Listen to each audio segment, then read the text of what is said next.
Welcome back. Today I am playing with gouache and I'm going to show you my new little travel setup for that.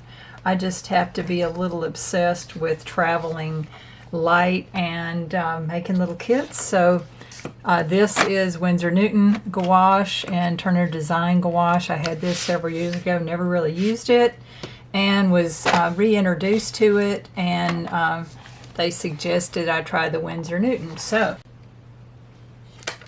here's what I set up to do with my gouache, and maybe you'll go out and make one for yourself. This was the journal I just finished. It is made by Field Artist, and the very last entry was the first painting I ever did with gouache, and it is this lovely peach, and I will be focusing on that in a future demo, which will be coming up shortly. I was inspired by another artist, Danny Sabra Art, on YouTube to give gouache a try, so I did. So this is my setup. I carry a baggie of paper towels, and I have it all clipped together on a clear clipboard. So let me show you what I've got. Large rubber bands to hold it all together.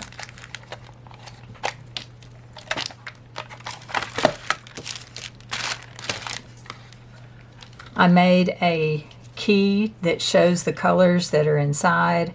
They're from the two different kits that I just showed you, Winsor Newton and Turner Design gouache. I put these in here a couple of weeks ago, so they are on the dry side, but that's okay. I can still use them. This lid is to help seal it so it doesn't dry very quickly. It's kind of a rubberized matte feel to it.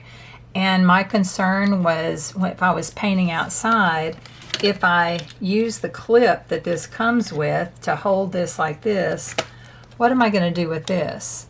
And I didn't want it to get dirty, and I'm afraid that that would just pick up grunge if I set it in the dirt or in the grass. So I decided to use a clipboard for that purpose and not worry about the thumb holes.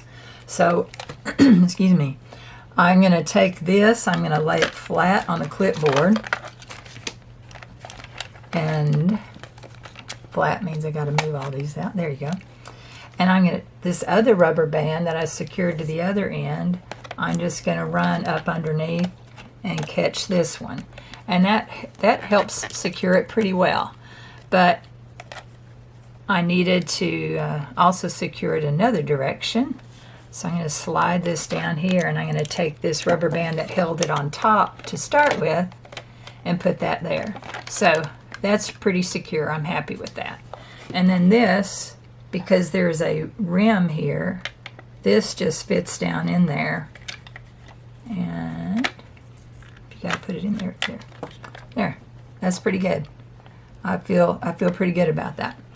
I needed to cover up the clear back of this clipboard because then that silver was distracting, so I just put duct tape over that.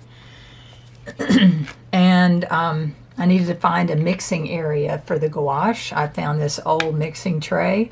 It also was clear, and I thought that was going to be too distracting, because if I'm holding it here and everything is clear underneath, whatever I see through I'm not going to be able to see the colors very well. So I again took this trusty duct tape and covered it up. So I can still use this. This can sit in my lap. I can even clip my tools to there, and you know, things don't blow away.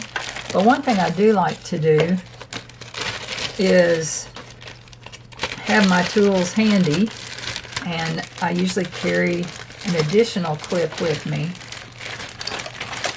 for paper towels. This one I can clip right here, so it's convenient. Ooh, that's a tight clip. So it'll hold my paper towels for cleaning. If I don't want to carry an extra clip, I can lift that up, but depending on what I'm painting, it might get in the way. Sometimes I actually use it to hold my paper. But when I'm painting, what's nice about gouache is it's opaque and it can reconstitute. So if I want to paint with this orange, I just squeeze a little water in there from my brush, because my brush holds water. And if I want to paint that color, I can paint that color. I'm not obviously doing anything specific today. So nice, vibrant colors. I go to the paper towel, I just wipe it till it's clean. If I want another color, say the blue, same thing. Now, when I go over on top of this yellow, that yellow is still wet. So it's going to mix together. But that's all right. You get used to what it does. If you don't want it to mix together, then you have to let one section dry, and then you can come back later. But the wetter it is, the chances are, even though that's dry, if I wanted to come back later and change that,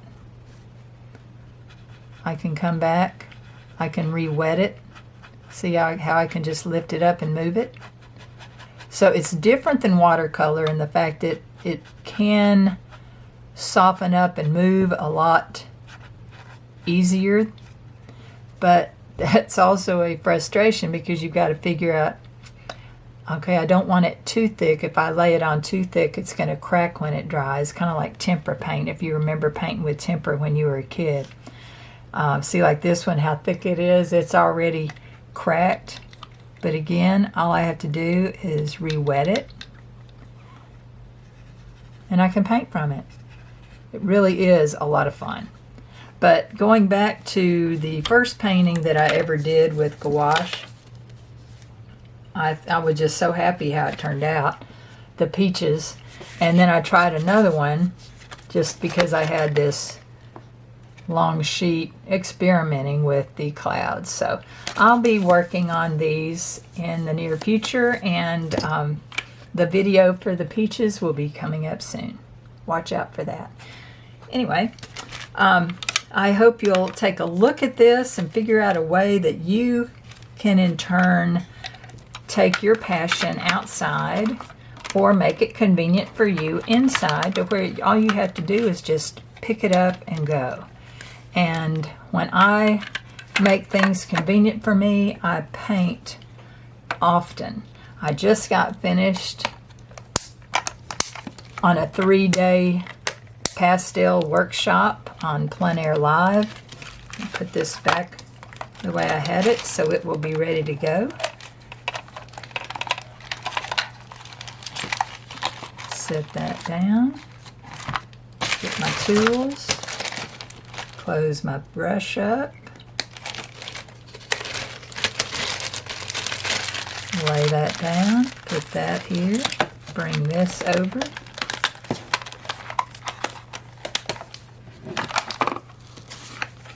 Guess I can get rid of my trash. There. All right. I'm ready to go for the next time.